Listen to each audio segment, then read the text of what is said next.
years ago. Helena leaned in, her voice a conspiratorial whisper. The Lord works in mysterious ways. Sister, did I miss something then? Perhaps.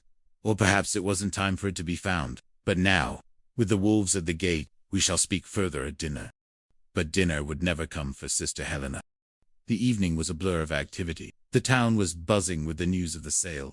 At the local pub, the Stag and Hound, the talk was divided between those who welcomed the new jobs and those who felt the soul of Great Slaughter was being sold for 30 pieces of silver. In the dark room of the convent, Peggy, the young civilian assistant at the police station, was helping Sister Boniface develop some archival photos. "I'm going to miss this, Sister," Peggy said, her hands stained with developer fluid. "The cases, the mysteries, the way you always see the truth." "The truth is always there, Peggy," Boniface replied. "It's just that people are very good at standing in front of it." A frantic knocking interrupted them. It was Sister Peter, her face pale. "Boniface, come quickly, it's Helena." They ran to the chapel. The air was cold, smelling of extinguished beeswax and ancient dust. There, at the foot of the altar, lay Sister Helena. Her staff was broken beside her. Her eyes, which had seen the wonders of the ancient world, were fixed on the vaulted ceiling, sightless. Inspector Gillespie arrived minutes later, his face set in a grim mask. He knelt beside the body, his professional detachment struggling against the personal grief of seeing a member of the St. Vincent family fallen. "Blunt force trauma to the back of the head," Sam muttered. She never saw it coming. Boniface knelt on the other side. She didn't look at the wound yet. She looked at the habit. "Inspector, look at these flecks, an ivory-colored lipophilic compound." "Wax?" Sam asked. "Not just any wax," Boniface said, her voice trembling slightly. "From its hue and pigmentation, it is the sort utilized in a traditional Catholic pillar candle. I believe we have a killer candlestick." "An opportunistic murder," Felix noted, looking around the darkened chapel. Someone grabbed what was at hand. "But why?" Sam asked. "What could an old nun have that was worth killing for?" "She knew something," Boniface said, reaching into Helena's stiffening hand. She pulled out a crumpled scrap of paper. "She gave this to a passing postman just before. It says, in Latin," Sam said. "In the chapel, in plain sight." Chapter 3. The Ghost of the Earl.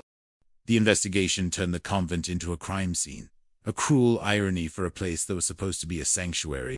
Sam Gillespie sat in the small office he had set up in the vestry, looking through the list of people who had been in the building. Lord Matthew, Ronnie Palliser, Lynn Goodwin, and our own sisters, Sam Lisset, and Ruth Penny. She was everywhere yesterday. "Ruth wouldn't kill a nun for a story," Sam Boniface said, entering with a tray of tea. "Wouldn't she? She's ambitious, and this development of the century story is her ticket back to the big leagues." Boniface set the tea down. "We need to look at the why before the who." Helena was an archaeologist. She was looking for something, and she found it behind that plaque. They returned to the chapel. The bronze plaque for the late Earl was loose. Boniface used a small screwdriver to pry it away. Behind it was a cavity in the stone, and inside that, a glass jar with a broken wax seal. "Empty," Sam noted. "But not long ago," Boniface added. "The dust hasn't settled in the indentation." The investigation led them to Lord Matthews. They found him in the manor library, surrounded by stacks of unpaid bills and legal notices. "My father was a man of faith," Matthew said, his voice cracking as he held a glass of whiskey. "But he was also a man of secrets. He told me he'd made provisions for the sisters, but I found nothing. Only debt. I'm drowning, Inspector. If this sale doesn't go through, the Sedgwick name ends in a bankruptcy court." "Did Sister Helena know about these provisions?" "She claims she did," Matthew admitted. "She confronted me yesterday. She said my father's heart was in this stone, and that I was betraying his soul. We argued. I was angry, but I didn't kill her." Meanwhile, Ruth Penny was conducting her own investigation. She had dug into the local archives and found a connection that chilled her. "Sam, look at this," Ruth said, cornering him in the courtyard. She held up an old-school photograph. "Sister Helena didn't just live here. She used to teach at St. Peter's. And look who her star pupil was." Sam looked at the photo. A young, scowling girl stood next to a younger, sterner Sister Helena. It was Lynn Goodwin. "Lynn said Helena made her life a living hell," Ruthie whispered. "She hated her. She said she'd hated nuns ever since. The pieces were moving, but they didn't yet form a picture. There was the waxy indentation found on the candlestick, a pattern that looked like a signet ring. There was the missing document from the glass jar, and there was the impending contract exchange. Chapter 4. The Final Pageant. The day of the quincentennial arrived with a mock celebratory sun. The town gathered in the convent gardens. The sisters, led by Reverend Mother Adrian, stood in their finest habits, their faces masks of serene courage. The pageant began. Sister Peter declaimed the history of the land, her voice ringing out over the crowd. 500 years, through war and plague, through kings and commoners, the land passed from father to son, the key to each and every one. As the play reached its climax, the symbolic handing of the key, Sister Boniface wasn't watching the stage, she was watching the hands of the guests.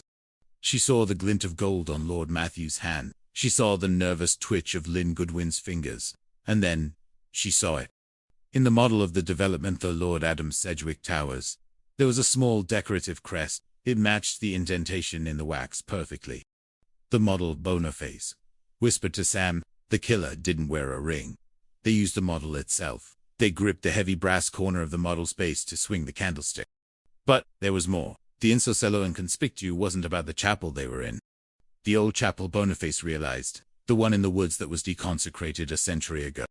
She slipped away from the crowd, running toward the ruins on the edge of the estate. Inside the crumbling stone walls, hidden behind a loose brick in the altar, she found it, a leather-bound cylinder.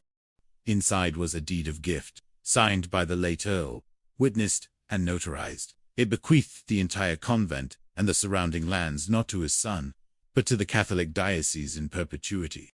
The sale was illegal. The land wasn't Matthew's to sell. She ran back to the gardens just as the speeches were beginning. Lord Matthew was at the podium, his hand trembling as he reached for the pen to sign the final contract with Ronnie Penn. Stop! Boniface's voice cut through the air like a bell. The crowd gasped. Sam and Felix moved forward as Boniface held up the deed. Lord Matthew, she said, her voice filled with a profound sadness. Your father didn't leave you with debt because he was a bad businessman. He left you with debt because he had already given his greatest asset back to God. You knew that, didn't you? You found his letters. You tried to hide the truth. Matthew's face collapsed. The mask of the Earl shattered, leaving only a desperate, broken man. She wouldn't stop. Matthew cried, pointing at the ghost of Helena. She found the jar. She knew the deed existed. If the sale didn't happen, I'd lose everything. The house, the title, everything. You lost your soul instead, Matthew, Reverend Mother Adrian said, stepping forward. The arrest was quiet. The pageant ended not with a handover of a key to a developer, but with a prayer of thanksgiving. Chapter 5. The Fragrance of Lavender and Forgiveness. In the weeks following the arrest of Lord Matthew, Great Slaughter felt as though it was slowly exhaling a breath it had held for half a century. The scaffolding that had begun to rise around the convent was dismantled, leaving the stone walls to bask in the soft autumn sun.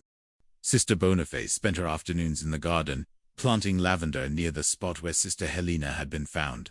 It was a gesture of purification, a way to replace the scent of wax and violence with something that spoke of peace. One evening, Sam Gillespie found her there, leaning on her spade. He looked different, less like a man burdened by the law, and more like someone who had found his own footing again. The trial dates are set, Sam said, his voice quiet. Matthew is, well, he's cooperative. I think the guilt was heavier than the debt in the end. Debt can be paid in coin, Inspector Boniface replied, but a life stolen is a debt that only the Lord can settle. How is Lynn? Sam managed a small, sad smile. She's resigned. The scandal was too much for her political career, but she's found work at the refuge. She told me the other day that for the first time in years, she doesn't feel like she's hiding from the ghosts of St. Peter's. They stood in silence for a moment, watching the shadows lengthen across the cloisters. And Ruth? Boniface asked, her eyes twinkling with that familiar, sharp mischief. She's staying, Sam admitted, a flush creeping up his neck, at least for a while. She's taken a desk at the local paper, says Great Slaughter has more stories in its cobblestones than London has in its skyscrapers.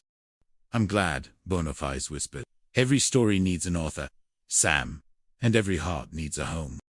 Chapter 6. A New Covenant. The formal opening of the Sister Helena house was a far cry